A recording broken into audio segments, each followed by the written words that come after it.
ये new video है जिसमें कि देखिए चालक या सुचालक से पहले हमने बता चुके हैं। इससे जितने भी टॉपिक थे, प्रेरण द्वारा आवेशन क्या होता है, इसके बाद जो भी मात्रक थी सारे चीज़ बता दिए हैं। विद्युत की बीमा क्या होती है वो भी चीज़ बता चुके हैं। उसके बाद विद्युत आवेश का CGS पद्धति में मात्रक क्या होता है, विद्युत आवेश के विभिन्न मात्रकों का उल्लेख करें, ये चीज़ बता चुके हैं। तो उससे टॉपिक ये आगे है, ठीक है। तो देखिए सबसे पहले अब शुरू करते हैं चालक यानी सुचालक। यानी चालक सुचालक यानी कंडक्टर्स किसे कहते हैं।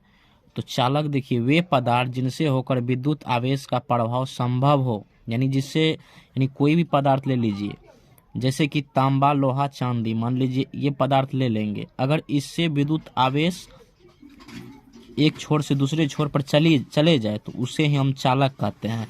तो देखिए इसको समझिए, वे पदार्थ जिनसे होकर विद्युत आवेश का प्रभाव संभव हो उन्हें चालक या सुचालक कहते हैं। जैसे उदाहरण के लिए तांबा, लोहा, चांदी, सोना, मानव शरीर आदि भी सुचालक हैं।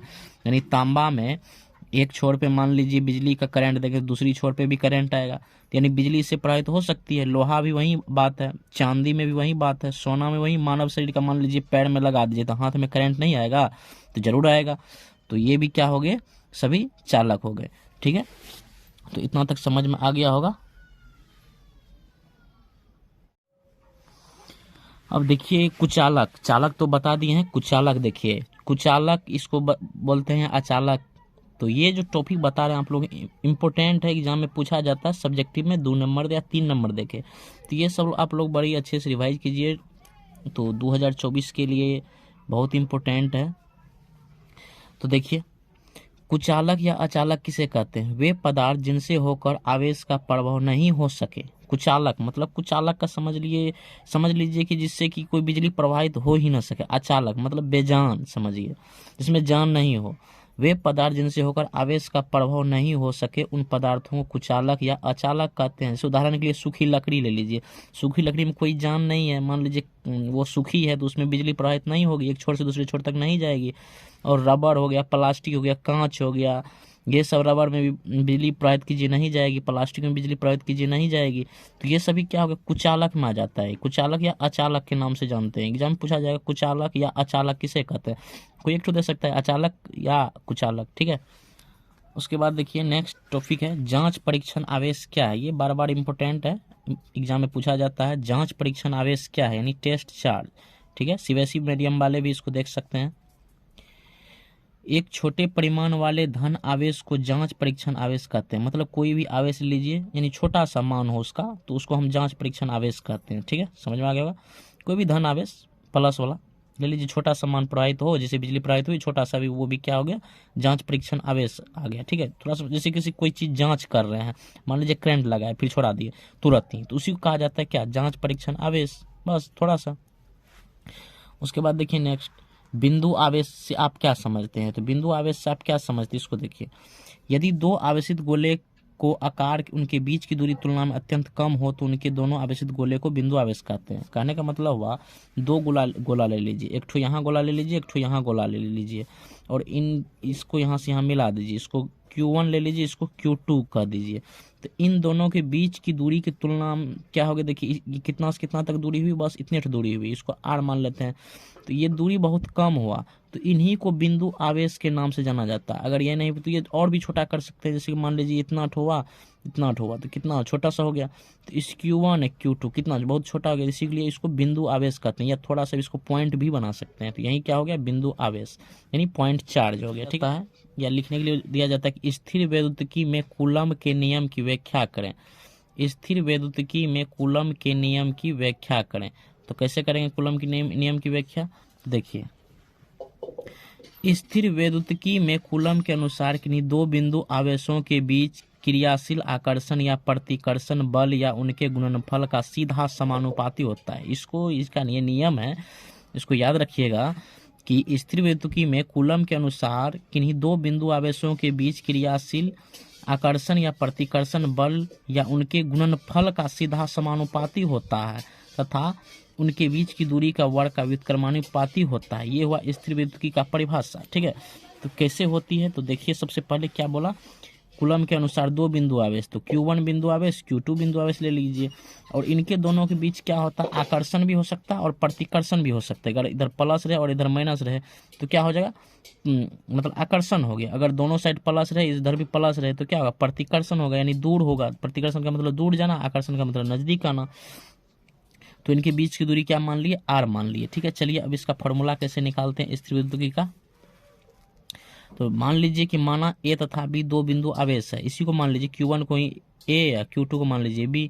तो माना A तथा B दो बिंदु आवेश हैं Q1 तथा Q2। ठीक है, वही बोले ना, Q1 और Q2 मान लीजिए।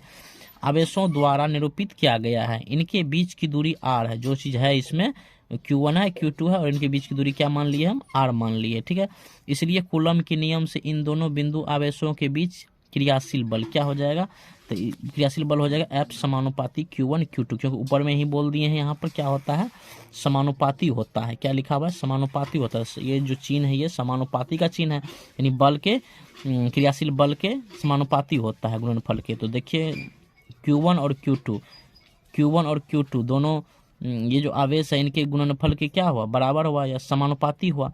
तो F समानुपाती Q1 इंटू Q2, तो समानुपाती। और एक चीज़ और क्या है, R भी है। तो R क्या है, वर्ग के व्युत्क्रमानुपाती होती है। तो वर्ग का मतलब वर्ग के व्युत्क्रमानुपाती, उसके बीच की दूरी के वर्ग के व्युत्क्रमानुपाती। तो बीच की दूरी क्या है, यहाँ R है, तो इसका वर्ग बोल रहा है। वर्ग मतलब स्क्वायर, और व्युत्क्रमानुपाती बोला। तो व्युत्क्रमानुपाती का मतलब होता है उल्टा। जैसे कि एक मिनट यहीं पर बताते हैं, R है तो इसका R का अगर व्युत्क्रमानुपाती बोले तो इसका व्युत्क्रमानुपाती कैसे लिखा जाता है, 1/r ऐसे लिखा जाता है। ये आप लोग 8-9 में भी पढ़ चुके हैं। ठीक है, 9 मैथ में। तो ये समझिए फिजिक्स जो है 12th का ये मैथ ही होता है एक प्रकार से। तो वहीं क्या हुआ, उसके दूरी के बीच की दूरी के वर्ग के व्युत्क्रमानुपाती हो गया स्क्वायर के। तो क्या कर दिए, समानुपाती 1/r²। तो अब सबको एक साइड लिख लीजिए, F समानुपाती Q1 इंटू Q2 बटा में r², यानी Q1 Q2 कहाँ चला गया, ऊपर में, इसके ऊपर में चला गया, इसके गुणनफल में। ठीक है, उसके बाद देखिए तो क्या हो जाएगा, F और समानुपाती टूटता है तो K नियतांक आता है।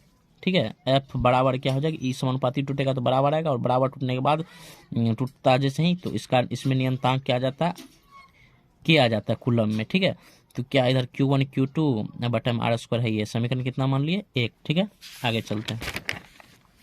और हो जाएगा जहाँ K बराबर 1/4 पाई एप्सिलॉन, इसको क्या बोला जाता है, एप्सिलॉन। ये ई टाइप का जो लग रहा है एप्सिलॉन बोला जाता है।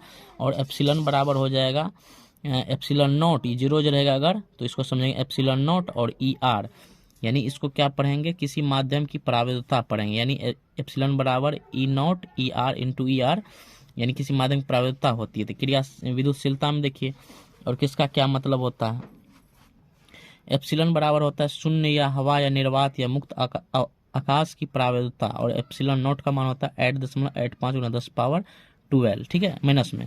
फिर ER का मान होता है सापेक्षिक या अपेक्षिक प्रावेद्यता, ER बराबर 1। ठीक है, उसके बाद देखिए हवा, निर्वात या मुक्त आकाश के लिए ये यूज होता है ER। ठीक है, उसके बाद देखिए एप्सिलॉन, इसलिए एप्सिलॉन R बराबर हो जाएगा एप्सिलॉन बटे एप्सिलॉन नॉट। फिर देखिए एप्सिलॉन, इस सबको याद रख लेना है। एप्सिलॉन बराबर हो जाएगा एप्सिलॉन नॉट इंटू 1, और इंटू 1 यानी कहाँ से हो गया, वहीं से जहाँ पर ER का मान हम क्या लिए हैं, यहाँ पर ER का मान क्या लिए हैं, ER का मान 1 आया है, दिया है ना, तो इसलिए क्या बैठा दिए 1।